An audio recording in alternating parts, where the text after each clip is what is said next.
हो गया था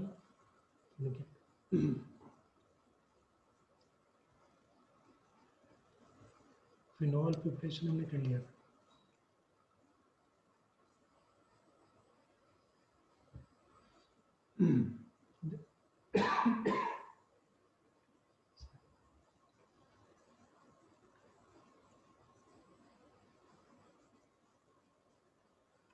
अब ये जो रिएक्शन बेटा that is a reaction of cumene with oxygen, ये बेटा हमने देख लिया है। क्यूमीन हाइड्रोपेरोक्साइड बनेगा, फिर इसका रीअरेंजमेंट होगा। क्यूमीन हाइड्रोपेरोक्साइड, इसका rearrangement, and then it would form phenol plus acetone. ठीक है बेटा, इसका मैकेनिज्म हमने देख लिया था। तो अब क्या होगा, ये रीअरेंजमेंट होगा क्यूमीन हाइड्रोपेरोक्साइड का in presence of H3O plus, rearrangement होगा and this would form phenol plus acetone. Phenol मिल जाएगा और एसीटोन आपको मिल जाएगा। इसका मैकेनिज्म मैंने सेकंड स्लाइड में दिखा भी रखा है, ये हमने पिछली क्लास में कर लिया था बेटा। तो इसको रिवाइज आपको सिंपली करना है, just go through all the step, just revise all the steps.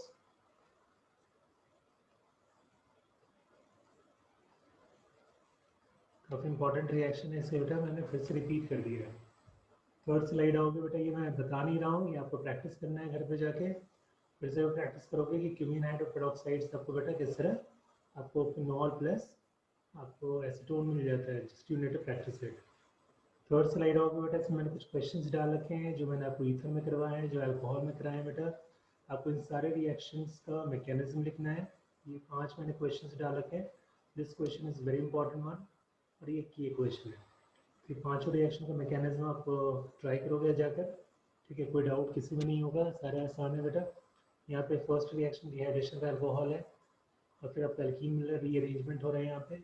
Second, third, fourth, fifth सारे आसान है, सिर्फ आपको फोर्थ में थोड़ा सोचना पड़ेगा इस पर्टिकुलर क्वेश्चन। तो ये सारे क्वेश्चंस आपको अटेम्प्ट करने हैं। फोर्थ स्लाइड में बेटा मैंने क्वेश्चंस डाल रखे हैं, सिर्फ ये क्वेश्चन नहीं करोगे, ये नहीं, ये सारे क्वेश्चंस करने हैं।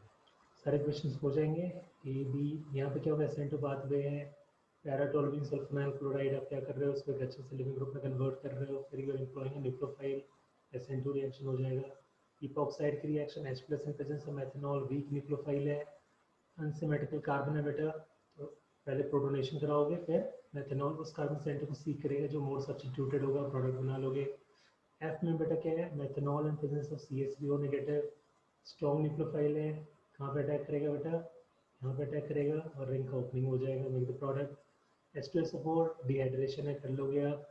SOCl2 प्रिडीन के प्रेजेंस में, SOCl2 प्रिडीन के प्रेजेंस में कौन सा मैकेनिज्म होगा, SNI नहीं होगा, SN2 होगा, ये करना है। Reaction of Grignard with ethylene oxide, ethylene oxide क्या है बेटा, इपॉक्साइड को बोलते हैं। ग्रेनाड आपका स्ट्रॉन्ग बेस है, स्ट्रॉन्ग न्यूक्लियोफाइल है, सिमेट्रिकल है, कोई ज़्यादा पंगा नहीं है। प्रोडक्ट बना लोगे, प्रोडक्ट क्या हो जाएगा, CH2 CH2 CH2OH। ये सारे आपको क्वेश्चंस करने हैं। जैसे कंसोलिडेशन है, जो आपने चीज़ कर रखा है, सारे क्वेश्चंस अटेम्प्ट कर लोगे। नेक्स्ट स्लाइड में आओगे, नेक्स्ट स्लाइड में अगेन बेटा मैंने क्वेश्चन ही डाल रखा है। Indicate whether which alcohol will undergo faster dehydration, just go through all the part, ये हमने बहुत डिटेल में कर रखा है। जैसे मान लो कि मैंने ये क्वेश्चन कह दिया, F वाला पार्ट किससे करना है बेटा, ये आपका 2 डिग्री अल्कोहल है, ये 3 डिग्री अल्कोहल है। ऑर्डर ऑफ डिहाइड्रेशन क्या होता है यार, 3 डिग्री, 2 डिग्री, 1 डिग्री होता है, बस वही कॉन्सेप्ट को लगाकर बी में टिक कर देना। नेक्स्ट स्लाइड में आओगे, अगेन इसमें मैंने क्वेश्चन ही डाल रखा है just for the practice part, ठीक है। आपको प्रैक्टिस करना है। तो यहाँ पे HBr की रिएक्शन ईथर के साथ बेटा बड़ा इंपॉर्टेंट है। एक तरफ 1 डिग्री है, एक तरफ 3 डिग्री है। S1 पाथवे होगा, एक्सेस में नहीं लिख रखा है बेटा, केयरफुल रहना, एक ही इक्विवेलेंट यूज़ करना कि एक्सेस में यहाँ पे मेंशन नहीं है। S1 पाथवे के थ्रू रिएक्शन होगा, यहाँ देखो H2SO4 डिहाइड्रेशन हो जाएगा, कर लोगे। H+ मेथनॉल अनसिमेट्रिकल है, मोर सब्स्टिट्यूटेड कार्बन सेंटर पर अटैक होगा। Be very careful in this question, ठीक है, इसमें गलती होने के चांसेस होते हैं। ये भी कर लोगे। फिर यहाँ डिहाइड्रेशन ऑफ अल्कोहल है, देख लेना, रीअरेंजमेंट की पॉसिबिलिटी दिख रही है। यहाँ बेटा स्टीरियोकेमिस्ट्री है, दिख रहा होगा आपको, ये सेस वाला पार्ट है, ये सेस है। यहाँ पे HOH है बेटा, टोसाइल क्लोराइड। फर्स्ट स्टेप पे रिटेंशन होगा, बड़ा इंपॉर्टेंट रिएक्शन है। फर्स्ट में रिटेंशन, सेकंड में इन्वर्जन हो जाएगा, तो ये CN क्या आ जाएगा बेटा, ऑपोजिट में आ जाएगा, H इसके नीचे आ जाएगा। तो ये बड़ा इंपॉर्टेंट क्वेश्चन है। फिर ये क्वेश्चन मत करना नहीं, ये भी कर लोगे, ये तो करा रखा है मैंने। ये गिलमैन रिएजेंट है R2CuLi, R2CuLi याद होगा कोरी हाउस पॉस्चर रिएक्शन में कराया था। गिलमैन रिएजेंट है, गिलमैन रिएजेंट है। गिलमैन रिएजेंट के साथ अल्काइल क्लोराइड कपलिंग रिएक्शन हो जाएगा। प्रोडक्ट क्या बना लोगे यार? प्रोडक्ट क्या बनाओगे? 1 2 3 का, दैट इज अ प्रोडक्ट। ये बेटा मैंने आपको कोरी हाउस रिएक्शन बता रखा है, कोरी हाउस वाला रिएक्शन बता रखा है। कोरी हाउस पॉस्चर रिएक्शन मैंने आपको रिएक्शन बता रखा है एल्केन में, नोट्स को रिवाइज कर लेना। और R2CuLi को क्या बोलते हैं बेटा? इसको आप जनरली R2CuLi से रिप्रेजेंट करते हो डाई अल्काइल लिथियम क्यूप्रेट है, जिसको बेटा गिलमैन रिएजेंट बोलते हैं। This is very very important. ये अनदर ऑर्गेनोमेटेलिक कंपाउंड है जहाँ पे बेटा आपको क्या है, कॉपर के साथ आपका अल्काइल ग्रुप अटैच है, कॉपर के साथ अल्काइल ग्रुप अटैच है, और यहाँ पे लिथियम।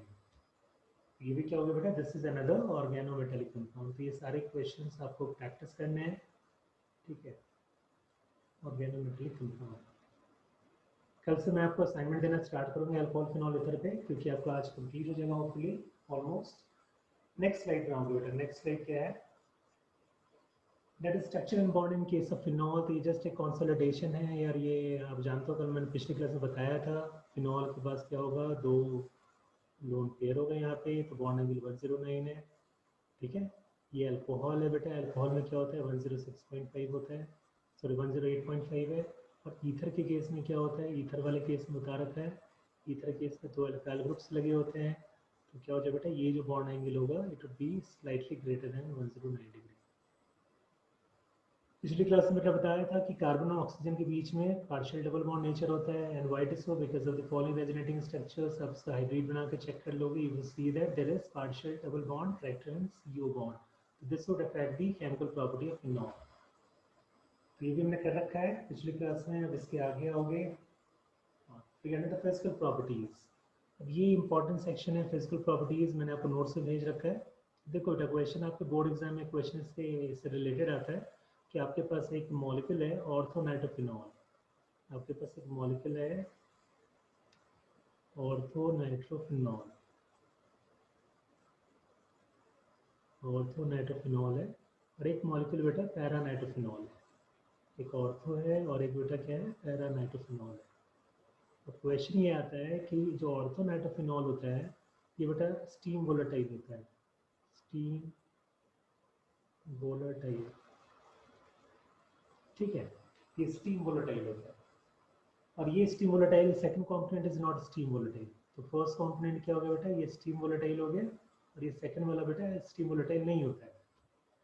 आपको ये एक्सप्लेन करना होता है that why it is steam volatile. Steam volatile क्यों होगा बेटा? बिकॉज यहाँ पे आप देख रहे हो कि यहाँ पे इंट्रामोलिकुलर हाइड्रोजन बॉन्डिंग की पॉसिबिलिटी है। मैंने आपको बहुत बार बताया GUC में, यहाँ पे डेल्टा नेगेटिव है, यहाँ पे डेल्टा प्लस है, यहाँ पे डेल्टा प्लस, यहाँ पे डेल्टा नेगेटिव। तो यहाँ पे क्या हो रहा है बेटा, hydrogen is acting as a bridge between 2 electronegative element. कौन सा ब्रिज बन रहा है? हाइड्रोजन ऑक्सीजन के बीच में कौन सा मेंबर बनेंगे? 1 2 3 4 5 6। यहाँ पे कौन सा मेंबर बनेंगे बेटा? 6 मेंबर्ड रिंग बन रहा है थ्रू इंट्रामोलिकुलर हाइड्रोजन बॉन्डिंग। तो कौन सा बॉन्डिंग हो रहा है बेटा? This is intramolecular, this is intramolecular hydrogen bonding. यहाँ पे इंट्रामोलिकुलर हाइड्रोजन बॉन्डिंग है, ठीक है? देखो इंट्रामोलिकुलर के थ्रू क्या होगा बेटा, क्योंकि ये मॉलिक्यूल अपने यहाँ बेटा क्या कर रहा है, it is making a hydrogen bond. तो ये दूसरे मॉलिक्यूल के साथ स्ट्रांगली इंटरेक्ट नहीं हो पाएगा, it can not interact strongly with the other molecule of orthonitrophenol because it is making intramolecular hydrogen bond. तो बेटा अब ये दो मॉलिक्यूल के बीच में क्या हो रहा है बेटा, इंटरेक्शन कम हो गया, क्योंकि ये क्या बना रहा है, intramolecular hydrogen bond, and because interaction between the two molecule has got decreased.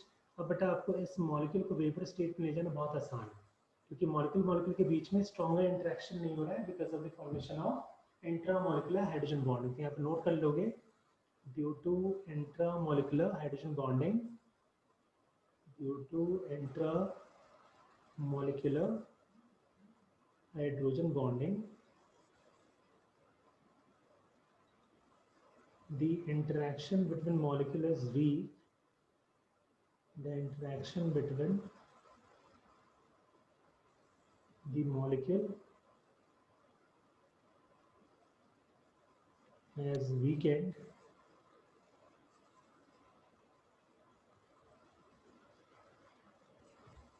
ठीक है। तो बेटा जितना वीक इंटरेक्शन होगा उतना ही क्या होगा, स्टिम वोलेटाइल होगा। तो बेसिकली क्या हो रहा है, जो आपका फर्स्ट कंपोनेंट है वो इजीली वेपर स्टेट में कन्वर्ट हो जाएगा। लेकिन बेटा अगर आप सेकंड मॉलिक्यूल की बात करोगे, इसमें there is no possibility of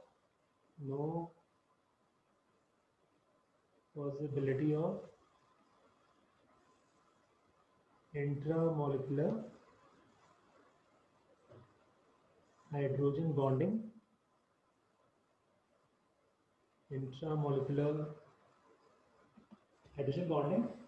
लेकिन बेटा यहाँ पे इंटरमोलिकुलर हाइड्रोजन बॉन्डिंग की पॉसिबिलिटी है, क्योंकि यहाँ ये कौन सा मॉलिक्यूल है बेटा, पैरानाइट्रोफिनॉल है। तो there is a possibility of intermolecular hydrogen bonding. तो इसमें क्या होगा बेटा, पैरा वाले में आप इंटरमोलिकुलर हाइड्रोजन बॉन्डिंग करके दिखा देना। यहाँ पे क्या है, there is a possibility of intermolecular hydrogen bonding. दूसरा एक मॉलिक्यूल बना लोगे, N डबल बॉन्ड OH। तो यहाँ पे क्या है बेटा, there is a possibility of intermolecular hydrogen bond. तो इंटरमोलिकुलर हाइड्रोजन बॉन्डिंग की पॉसिबिलिटी है, and because of that molecule would be formally associated with each other. ये इंटरमोलिकुलर हाइड्रोजन बॉन्डिंग क्या करेगा बेटा, इसके through association of molecule would be stronger, association of molecules would be stronger, क्योंकि molecule के बीच में क्या हो रहा है बेटा, इंटरमोलिकुलर हाइड्रोजन बॉन्डिंग हो रहा है। तो सारे मॉलिक्यूल बेटा एक दूसरे से जुड़े हुए रहेंगे। तो अगर बेटा आपको इसको वोलेटाइल, आपको इसको गैसेस कॉम्पोनेंट में ले जाना है, तो आपको इस बॉन्ड को ब्रेक करना पड़ेगा, एनर्जी ज़्यादा देनी पड़ेगी बेटा।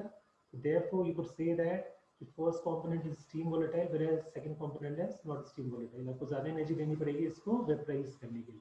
लेकिन यहाँ पे कम क्यों देनी पड़ रही है, क्योंकि ये अपने मॉलिक्यूल के अंदर ही बेटा हाइड्रोजन बॉन्डिंग कर रहा है। इसी के थ्रू क्या होगा, मॉलिक्यूल के बीच में इंटरेक्शन कम हो जाएगा। तो लो टेम्परेचर में बेटा आप इसको वेपर कॉम्पोनेंट में कन्वर्ट कर सकते हो। And because of the following fact, orthonitrophenol with steam volatile. ये पूरी कहानी यहाँ पे दी हुई है, आपके पूरे नोटबुक में जरूर डालना है, या एनसीईआरटी में भी गिवन है। तो ये बहुत स्ट्रॉन्ग, बहुत ही इंपॉर्टेंट है आपके बोर्ड एग्जाम या आपके जो AIPMT का जो पेपर होता है उसके पॉइंट ऑफ व्यू से काफ़ी इंपॉर्टेंट है।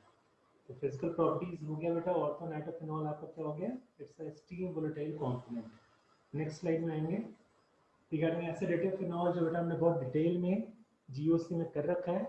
फिर से मैं आपको एक बार रिवाइज करा देता हूँ। मैंने आपको पिछली क्लास में बताया था कि जो आपका फिनॉल होता है, it is more acidic than, phenol is more acidic than alcohol. तो आपको बेटा एग्जाम में पीके वैल्यू नहीं मेंशन करना है, आपको एग्जाम में थ्योरेटिकली एक्सप्लेन करना है। तो फिर भी आपको पीके वैल्यू पता होना चाहिए। पीके वैल्यू बेटा 15 to 16 के बीच में है, और इसका पीके वैल्यू बेटा 10 होता है। तो आप जानते हो बेटा जो पीके होता है, it is proportional to 1 acidity, 1 acidity. ठीक है, ठीक है। थ्योरेटिकली एक्सप्लेन करना तो क्या करेंगे, we would make the conjugate base of both the species and then we would correlate the stability of the conjugate base. जिसका कॉन्जुगेट बेस ज़्यादा स्टेबल होगा, उसका जो कॉन्जुगेट एसिड होगा that is going to be more acidic. तो phenol में क्या हो रहा है बेटा, if you will make the conjugate base of phenol, phenoxide ion मिलेगा। अब ये जो O नेगेटिव है, it will show plus R effect and minus I effect, and because of these, sorry, plus R and plus I effect, and because of the cumulative effect of these two effect, जो आपका charge है, charge has got delocalised, charge has got delocalised. जितना बेटा charge delocalise करेगा बेटा, उतना ही stable आपका conjugate base होगा। ये जो फिनॉक्साइड आयन हो गया, क्या हो गया बेटा, it is relatively stable one because of plus R and plus I। देखिए जो एल्कोक्साइड आयन होगा बेटा, जो एल्कोक्साइड आयन होगा, जैसे यहाँ पे इन्होंने जनरल नहीं ले रखा है, इथोक्साइड आयन ले रखा है। जो एल्कोक्साइड आयन होगा, because this alkyl group is electron releasing, तो वो क्या करेगा बेटा, because of plus I effect, it would intensify the charge on oxygen atom, intensify the charge on oxygen atom. On oxygen atom. जितना बेटा charge का intensification होगा, the more would be the destabilization of the charge. Because of the following fact, we could say that phenol is more acidic than that of alcohol. तो बेटा आपको ये theoretically explain करना आना चाहिए। Next slide में आएंगे, that is regarding the phenoxide ion stabilization. Here we have shown the different resonating structure of phenoxide ion. Ultimately एक और मिलेगा बेटा, this will get shifted और आपको क्या मिल जाएगा, you will get this particular structure. ये भी डिफरेंट कॉन्ट्रीब्यूटिंग स्ट्रक्चर है क्योंकि आपका डबल बॉन्ड का पोजीशन चेंज हो गया है। तो कितने रेजोनेटिंग स्ट्रक्चर हो गए, 1 2 3 4 5। ये सब कुछ हमने बेटा जीओसी में कर रखा है, तो आपको जस्ट इसको रिवाइज करना है, प्योरली दैट वन, तो न्यू कॉन्सेप्ट नहीं है बेटा। अब नेक्स्ट जो आपका स्लाइड है इसमें मैंने पीके वैल्यूज मेंशन कर रखे हैं, या एनसीईआरटी में गिवन है, तो ये बेटा बड़ा इंपॉर्टेंट है बेटा। तो आपको ये पीके वैल्यू रट्टा नहीं मानना है, आपको पीके वैल्यू को कोरिलेट करना है। जैसे फिनॉल का देख लो बेटा, फिनॉल का पीके वैल्यू 10 होता है, तो फिनॉल का पीके वैल्यू 10 है, फिनॉल इज 10 पीके वैल्यू। अगर आप इसमें जी ग्रुप लगा रहे हो, तो अगर जी बेटा इलेक्ट्रॉन विड्रॉइंग होगा, तो G is electron withdrawing group, तो पीके वैल्यू क्या होगा बेटा, pK value would be less than 10। देखिए बेटा, अगर आप फिनॉल में इलेक्ट्रॉन रिलीजिंग ग्रुप लगा रहे हो, फिनॉल में क्या कर रहे हो, you are putting a electron releasing group, electron releasing group, तो वो क्या करेगा बेटा, उसे कॉन्जुगेट बेस की स्टेबिलिटी को कम करेगा, and because of the fact जो इसकी पीके वैल्यू होगी it would be greater than 10। ये हो गया बेटा एक हमारे पास एक थंब रूल हो गया कि अगर आप फिनॉल में इलेक्ट्रॉन विड्रॉइंग ग्रुप लगाओगे, क्योंकि फिनॉल का कॉन्जुगेट बेस बेटा नेगेटिव होगा, नेगेटिव चार्ज को स्टेबलाइज करना है, तो क्या लगाएंगे बेटा, we need to employ a electron withdrawing group. जितना ज़्यादा इलेक्ट्रॉन विड्रॉइंग ग्रुप लगाओगे उतना नेगेटिव चार्ज बेटा स्टेबलाइज होगा, that is the bottom line. जितना इलेक्ट्रॉन रिलीजिंग ग्रुप लगाओगे बेटा उतना नेगेटिव चार्ज आपका डीस्टेबलाइज होगा। तो जो इलेक्ट्रॉन विड्रॉइंग ग्रुप होंगे वो फिनॉल की एसिडिटी को इंक्रीज करेंगे, इलेक्ट्रॉन रिलीजिंग ग्रुप बेटा फिनॉल की एसिडिटी को डिक्रीज करेंगे। तो आपको बस ये बेसिक रेजोनेंस और इंडक्टिव इफेक्ट का कॉन्सेप्ट लगाना है। यहाँ पे देखो गया 2 मिथाइल फिनॉल बेटा, मिथाइल इलेक्ट्रॉन रिलीजिंग होता है 10 से ऊपर हो गया, 3 मिथाइल इलेक्ट्रॉन रिलीजिंग होगा 10 से ऊपर हो गया, 4 मिथाइल बेटा, ये तीनों कंपाउंड बड़ा इंपॉर्टेंट है, क्योंकि जब आप ऑर्थो पे देखोगे तो हाइपर कॉन्जुगेशन भी लग रहा है और प्लस आई भी लग रहा है। मेटा पे बेटा, मेटा पे क्या लगेगा, सिर्फ और सिर्फ प्लस आई, और पैरा पे क्या लगेगा बेटा, हाइपर कॉन्जुगेशन भी लगेगा, और तो यहाँ पे लिख लोगे हाइपर कॉन्जुगेशन प्लस आई, यहाँ पे सिर्फ प्लस आई, तो यहाँ बेटा plus I as well as हाइपर कॉन्जुगेशन, दोनों इलेक्ट्रॉन रिलीजिंग ग्रुप है बेटा, सॉरी रिलीजिंग इफेक्ट है। बिकॉज ऑफ दैट क्या हो रहा है बेटा, इंक्रीज हो रहा है, दिख रहा है बेटा। तो आपको दिख रहा होगा कि सबसे ज़्यादा हो गया फिनॉल, फिर हो जाएगा मेटा वाला, फिर ऑर्थो पैरा में कौन हो जाएगा, theoretically I am telling you, theoretically पहले हो जाएगा पैरा, देन हो जाएगा मेटा, देन हो जाएगा ऑर्थो। क्योंकि पैरा पे मिथाइल ग्रुप दूर है बेटा, तो inductive effect is not very prominent, लेकिन बेटा अगर आप एक्सपेरिमेंटल वैल्यूज की बात करोगे तो दोनों कंपेरेबल, ठीक है। फिर आ जाओ two chlorophenol, again this set is very very important, ये सेट बड़ा इंपॉर्टेंट है। जब भी बेटा आप हेलोजन्स लगाते हो रिंग के ऊपर, आपको याद रखना बेटा, आपको रेजोनेंस इफेक्ट को इंक्लूजन में नहीं लेना, you have to only take in inclusion the inductive effect, that is a thumb rule. तो बेटा 2-क्लोरो ऑर्थो पे लगा हुआ, तो इंडक्टिव इफेक्ट यहाँ पर ज़्यादा प्रोमिनेंट होगा, फिर और भी कम हो गया इंडक्टिव, फिर और भी कम हो गया, तो देखो बेटा जैसे जैसे दूर जाओगे वैसे वैसे क्या हो रहा है, एसिडिटी डिक्रीज होगा। तो यहाँ पे 8.6 हो गया, यहाँ पे 9.1 हो गया, यहाँ पे 9.4 हो गया। जब भी बेटा हेलोजन्स फिनॉल में लगे होंगे ओनली कंसिडर इंडक्टिव। रेजोनेंस क्यों नहीं करेंगे बेटा, क्योंकि रेजोनेंस आपका इनइफेक्टिव होगा because of mismatch of atomic orbital, तो only consider minus I effect in order to assess acidity. तो ये भी हो गया बेटा, तो अब क्या हो जाएगा एसिडिटी ऑर्डर, जल्दी बताओ, 2-क्लोरोफिनॉल सबसे ज़्यादा, then 3, then 4 and then phenol. तो बेटा ये आपके एग्जाम के पॉइंट ऑफ व्यू से बहुत इंपॉर्टेंट है। एक फिनॉल दे दिया, एक ऑर्थो पे सी लगा दिया बेटा, एक मेटा पे सी लगा दिया, और एक बेटा आपका पैरा पे सी लगा दिया, ठीक है, एक पैरा पे सी लगा दिया। Order of acidity very very important. Halogen के केस में only consider inductive effect, again I am repeating, order क्या हो जाएगा बेटा, सेकेंड, थर्ड, फोर्थ एंड क्यों इंडक्टिव देख रहे हैं बेटा, क्योंकि रेजोनेंस इनइफेक्टिव है because of mismatch of atomic orbital, therefore we won't consider it. Resonance का सिर्फ ओरिएंटेशन का कंट्रीब्यूशन होगा बेटा जब आप इलेक्ट्रोफिलिक एरोमेटिक सब्स्टिट्यूशन रिएक्शन करोगे। अब आते हैं नेक्स्ट में, this is very very important once again, this is very very important, ये तीन का सेट बड़ा इंपॉर्टेंट, बहुत बार हमने किया है, ठीक है, बहुत बार हमने किया है। अब ये 2,4,6 ट्राइमेटाफिनॉल को बेटा आप ऑल्टरनेटिवली क्या बोलते हो, पिक्रिक एसिड बोलते हो बेटा। पिक्रिक एसिड का देखो पीके वैल्यू 0.4 है, ठीक है, क्या है बेटा 0.4। और 2,4 डाइनाइट्रोफिनॉल का क्या है बेटा 4.0। बहुत ही अभी एक इंपॉर्टेंट बात बताऊंगा। 3,5 डाइनाइट्रो क्या है बेटा 6.7, ठीक है। और ऑर्थो नाइट्रो का 7.2 के आसपास। पैरा नाइट्रो का बेटा स्लाइटली ऑर्थो से कम, पीके वैल्यू 7.18, ठीक है। जो पैरा नाइट्रोफिनॉल होता है it is slightly more acidic then that of ortho nitrophenol, क्योंकि ऑर्थो नाइट्रोफिनॉल में बेटा possibility of intramolecular hydrogen bonding है, तो आपको हाइड्रोजन को हटाने के लिए उस बॉन्ड को तोड़ना पड़ेगा, and because of that ortho nitrophenol की जो एसिडिटी होती है वो स्लाइटली कम हो जाती है as compare to para nitrophenol. बेटा ये सारे ऑर्डर्स को बेटा बिल्कुल दिमाग में रखना, आपके एग्जाम्स में कोई भी क्वेश्चन आ सकता है, ठीक है। अब देखो बेटा ये रेलिवेंट क्यों है अभी मैं आपको समझाऊंगा। नेप्थॉल, ये भी मैंने आपको डेटा आज लिखकर भेज रखा है, 1 नेप्थॉल और 2 नेप्थॉल बेटा दोनों आइसोमर है। 1 नेप्थॉल बेटा और 2 नेप्थॉल, ज़्यादा एसिडिक कौन है बेटा 1 नेप्थॉल। अब आपको बेटा ये बताना है 1 नेप्थॉल ज़्यादा एसिडिक क्यों है, ठीक है। आ जाके फिगर आउट करोगे। Make the resonating structure of the conjugate base of 1 naphthol and 2 naphthol and check out the number of resonating structures. और फिर बेटा ये चेक करोगे किसमें बेंजीनॉइड टाइप स्ट्रक्चर ज़्यादा है, ये मैंने आपको क्लास में करवा रखा है, और इसमें बेटा IIT एडवांस में भी क्वेश्चन आ रखा है। 1 नेप्थॉल का कॉन्जुगेट बेस, 2 नेप्थॉल का कॉन्जुगेट बेस, दोनों में कितने रेजोनेटिंग स्ट्रक्चर्स टोटल मिलेंगे बेटा, ठीक है। तो इसका IIT एडवांस में क्वेश्चन आ रखा है, इंटीजर टाइप क्वेश्चन है बेटा। तो आपको इसको क्या करना है, घर पे जाकर ट्राई करना है। क्या क्वेश्चन मैंने दिया है, ये मैंने आपको क्लास में भी करवा रखा है जहाँ तो मुझे याद है। Make different resonating structures for conjugate base of 1 naphthol and 2 naphthol and check out that why 1 naphthol is slightly more acidic than that of 2 naphthol।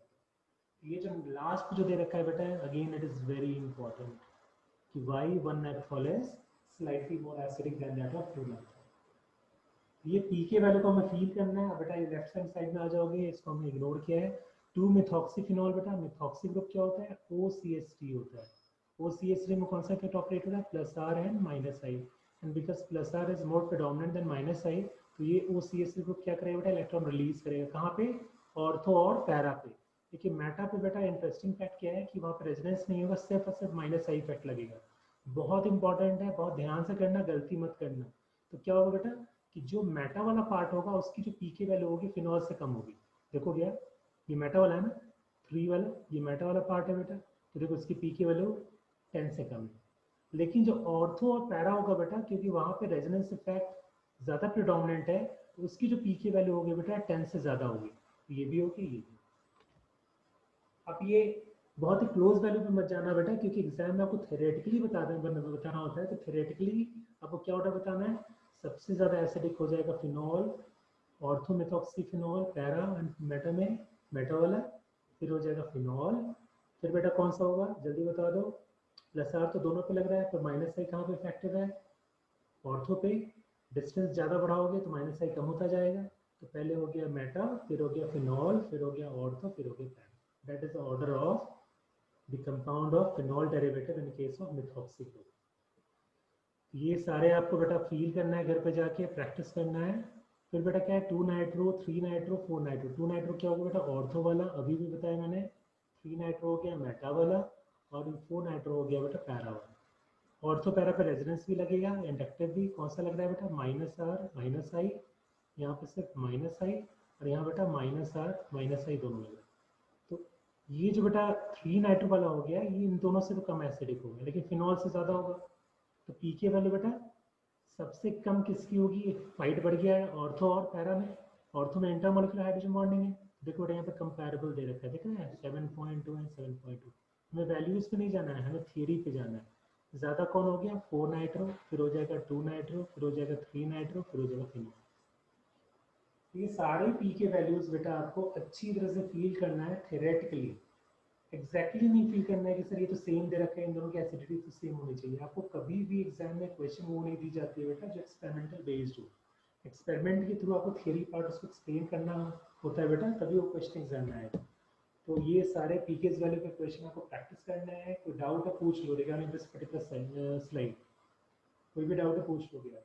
ये जीओसी में हमने खूब क्वेश्चंस किए हैं एसिडिटी के ऊपर बेटा, वो आपको नोटबुक को जाकर रिवाइज करना है। मैंने आपको M S Chauhan level 2 acidity basicity के सारे क्वेश्चंस करा रखे हैं बेटा, तो आपको वो भी रिवाइज करना है ताकि वो चीज़ बिल्कुल आपको कंसोलिडेट हो जाए।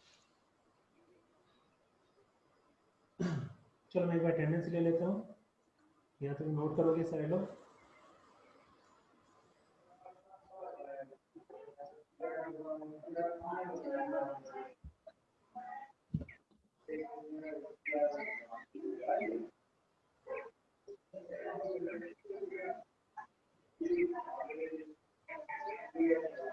बेटा म्यूट करना प्लीज।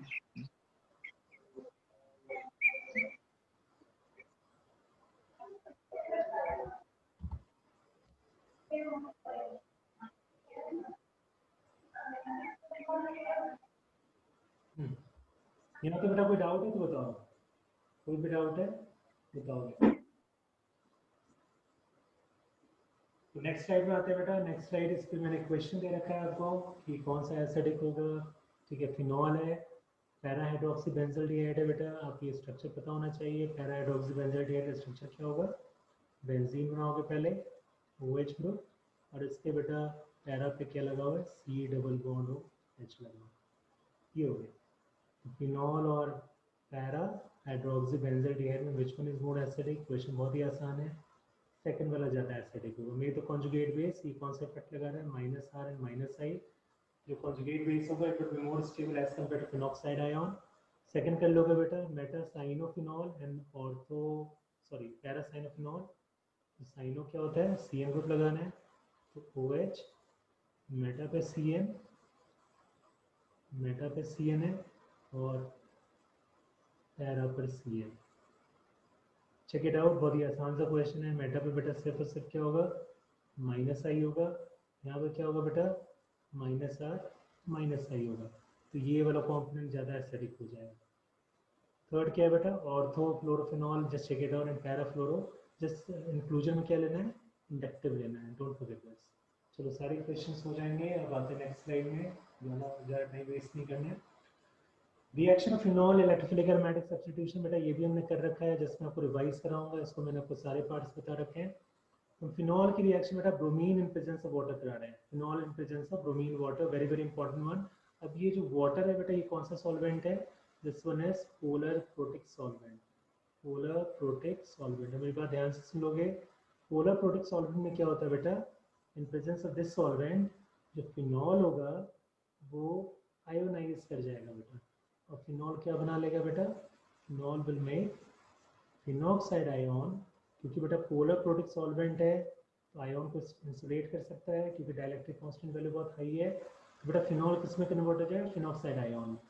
और अब जानते हो बेटा कि क्या डिफरेंस क्रिएट हो रहा है, this is the most important part. यहाँ पे अगर आप इफेक्ट की बात करोगे, यहाँ पे +R है और -I इफेक्ट है, तो जैसे ही फिनॉक्साइड आयन में कन्वर्ट हुआ, अब बेटा जो -I है वो भी +I में कन्वर्ट हो जाएगा। तो ये जो फिनॉक्साइड आयन है, in fact it is more reactive than, in fact it is more reactive than phenol itself, than phenol। ठीक है बेटा, toward what, toward electrophilic aromatic substitution reaction, किसकी तरफ बेटा, toward EASR, that is electrophilic aromatic substitution reaction। अब बेटा देखो बेटा, ये इतना ज़्यादा एक्टिवेटिंग होता है, ये भी हाईली एक्टिवेटिंग ग्रुप है बेटा, ये भी क्या है बेटा, हाईली एक्टिवेटिंग ग्रुप हुआ, ये सारा बता रखा है। एक्टिवेटिंग ग्रुप्स क्या होते हैं बेटा, जो रिंग की इलेक्ट्रॉन डेंसिटी को बढ़ाते हैं toward electrophilic aromatic substitution reaction. ये हाईली एक्टिवेटिंग हो गया, और बेटा फिनॉक्साइड उससे भी ज़्यादा एक्टिवेटिंग हो गया, बिकॉज यहाँ पे +R और +I दोनों क्या कर रहे हैं बेटा, रिंग की इलेक्ट्रॉन डेंसिटी को कंपैरेटिवली फिनॉल से ज़्यादा इंक्रीज कर रहा है। क्योंकि यहाँ पे प्लस आर इलेक्ट्रॉन रिलीज कर रहा है, माइनस आई क्या कर रहा है, इलेक्ट्रॉन विड्रॉ कर रहा है, और यहाँ पे दोनों इफेक्ट क्या है बेटा, इलेक्ट्रॉन रिलीजिंग है। इलेक्ट्रॉन डेंसिटी कहाँ पे ज़्यादा है, फिनॉक्साइड आयन के केस में ज़्यादा है बेटा। In fact phenoxide ion is more reactive than phenol itself. तो क्या हो रहा है बेटा, जैसे ही आप वाटर की प्रेजेंस में लेके ये फिनॉल डिसोशिएट होकर क्या बना ले, फिनॉक्साइड आयन। अभी इतना ज़्यादा एक्टिवेटिंग हो जाता है कि आपको ब्रोमिनेशन कराने के लिए कोई कैटलिस्ट भी नहीं डालना है। हाईली एक्टिवेटिंग ग्रुप में बेटा आपको कोई कैटलिस्ट की जरूरत नहीं पड़ती है, क्योंकि रिएक्शन रेट बहुत ही फास्ट होता है। ये ब्रोमीन बेटा देखोगे आप, ये तीनों इसके ऑर्थो पैरा को ऑक्यूपाई कर लेगा। Bromine will occupy all the 3 positions with respect to OH group at ortho and para centre. तो ये सारे क्या करेगा बेटा, ऑर्थो पैरा को ऑक्यूपाई कर लेगा। तो अगर बेटा हम यहाँ पे मेन रिएक्शन की बात करें, तो अगर आप फिनॉल की रिएक्शन किसके साथ करा रहे हो, Br2 in presence of water, तो प्रोडक्ट क्या मिलेगा बेटा, 2,4,6 try nitrophenol. You get 2,4,6, sorry nitro कह दिया, ब्रोमोफिनॉल, 2,4,6 ट्राई ब्रोमोफिनॉल। इतना ज़्यादा एक्टिवेटिंग हो जाता है, वेरी वेरी इंपॉर्टेंट रिएक्शन। देखिए बेटा, अगर आप सॉल्वेंट चेंज करते हो, और बेटा पोलर प्रोटीन की जगह यहाँ बेटा नॉन पोलर सॉल्वेंट यूटिलाइज करते हो, नॉन पोलर सॉल्वेंट में क्या होगा बेटा, कोई भी फिनॉक्साइड आयन का फॉर्मेशन नहीं होगा। यहाँ पे क्या लिखोगे, no phenoxide ion formation will take place, कोई भी फिनॉक्साइड आयन का फॉर्मेशन नहीं हो पाएगा। तो बेटा क्या हो जाएगा बेटा, यहाँ पे सिर्फ और सिर्फ ऑर्थो और एक पैरा प्रोडक्ट मिलेगा, एक मिलेगा ऑर्थो वाला और एक मिलेगा पैरा वाला। तो यहाँ पे क्या होगा बेटा, we are seeing the effect of solvent on ESR,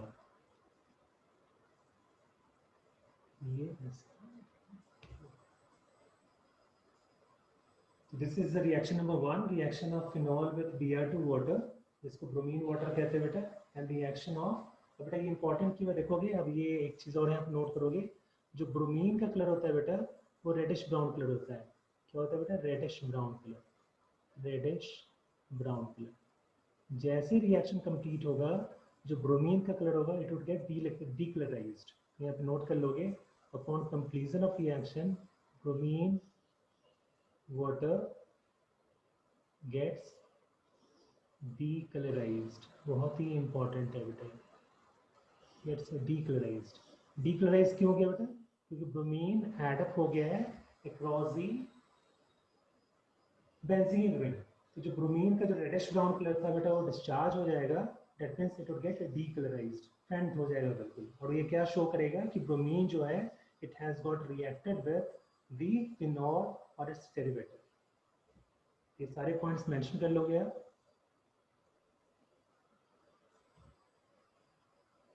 यहाँ तो कोई डाउट है किसी का, कोई भी डाउट है पूछ लो यार, कोई भी डाउट है पूछ लो।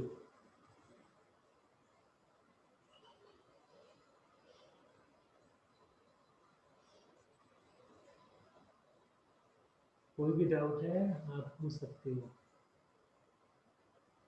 विपिन समझ में आ रहा है बेटा?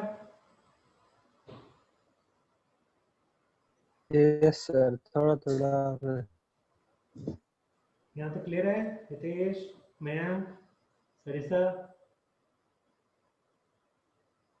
तो ये बेटा 11th का पार्ट है, इसमें कोई भी मैंने 12th का पार्ट नहीं बताया अभी तक जो भी मैं फिनॉल का आज मैं पार्ट अभी तक बताया हूँ सारे के सारे 11th के पार्ट है बेटा। हमने 11th में एसिडिटी भी कर रखा है, बेसिडिटी भी कर रखा है, डिटेल में कर रखा है इनफैक्ट, और आपके नोट्स मैंने सब कुछ लिखवा रखा है। और ये जो पार्ट है बेटा ये इलेक्ट्रोफिलिक एरोमेटिक सब्स्टिट्यूशन रिएक्शन का पार्ट है, और फिनॉल हाईली एक्टिवेटिंग की कैटेगरी में आता है toward electrophilic aromatic substitution reaction, क्योंकि वो क्या करेगा बेटा, रिंग का इलेक्ट्रॉन डेंसिटी इंक्रीज कर रहा है, that is the bottom line. और जो बेटा एक्टिवेटिंग ग्रुप्स होते हैं वो ऑर्थो पैरा डायरेक्टिंग होता है बेटा। तो इतना बेसिक आपको पता होना चाहिए, जो मैंने आपको अभी भी रिवाइज कराया था, लॉकडाउन के बाद ही रिवाइज कराया था आपको, ठीक है? तो आप उसको नोट्स की जरूरत पड़े अगर रेफर करना। नेक्स्ट स्लाइड में आते बेटा, नेक्स्ट स्लाइड में आएंगे। तो ये रिएक्शन का जो कंसोलिडेशन है जो हमने किया है, आप देखो यहाँ पे आप फिनॉल में क्या डाल रहे हो, ब्रोमीन डाल रहे हो इन presence of a non polar solvent. तो वो क्या मिलेगा, ऑर्थो पैरा मिलेगा। ठीक है, डेट से। फिर अगेन यहाँ पे क्या डाल रहे हो, फिनॉल डेरिवेटिव में बेटा आप क्या डाल रहे हो, HNO3 in presence of acetic acid. यहाँ पे क्या होगा, नाइट्रेशन होगा बेटा, NO2 प्लस इलेक्ट्रोफाइल है, ऑर्थो पैरा पे चला जाएगा, पैरा ब्लॉक्ड है बेटा, पैरा ब्लॉक्ड है तो सिर्फ और सिर्फ क्या मिलेगा, ऑर्थो वाला प्रोडक्ट मिल जाएगा। ठीक है, अब ये देखो बेटा, ये NaNO2 in presence of sulphuric acid in presence of water. ठीक है, NaNO2, ये थोड़ा सा वेट करना है आपको बेटा, ये थोड़ा सा वेट करो। ठीक है, ये नाइट्रोजनेशन रिएक्शन है, इसमें जो इलेक्ट्रोफाइल जनरेट होता है वो NO प्लस जनरेट होता है। ठीक है, कैसे जनरेट होता है चलो मैं बता देता हूँ। पहले बेटा क्या होगा, NaNO2 reacts with sulfuric acid. NaNO2 reacts with sulfuric acid. The product is Na2SO4 plus HNO2. Nitrous acid मिल गया। अब ये नाइट्रस एसिड का क्या होगा, नाइट्रस एसिड मिल गया। अब ये नाइट्रस एसिड आपस में एसिड बेस रिएक्शन करेंगे, इसको ऑटो आयनाइजेशन कहते हैं। तो आपस में रिएक्शन हो जाएगा, acid base reaction between two molecule of nitrous acid. देखोगे आप, तो another molecule react with NOH double bond O, और इसके पास एक लोन पेयर है। तो एक क्या करेगा बेटा, दूसरे का प्रोटॉन ले जाएगा, तो ये क्या हो गया, ऑटो आयनाइजेशन हो रहा है। आपको क्या मिल जाएगा, देखोगे NO2 नेगेटिव निकल जाएगा वहाँ पे, और यहाँ पे क्या मिलेगा, OH N double bond O, यहाँ पे लोन पेयर है, और यहाँ पे आ गया प्लस चार्ज। अभी वाटर को यहाँ भगा देना है, वाटर निकल जाएगा, माइनस वाटर और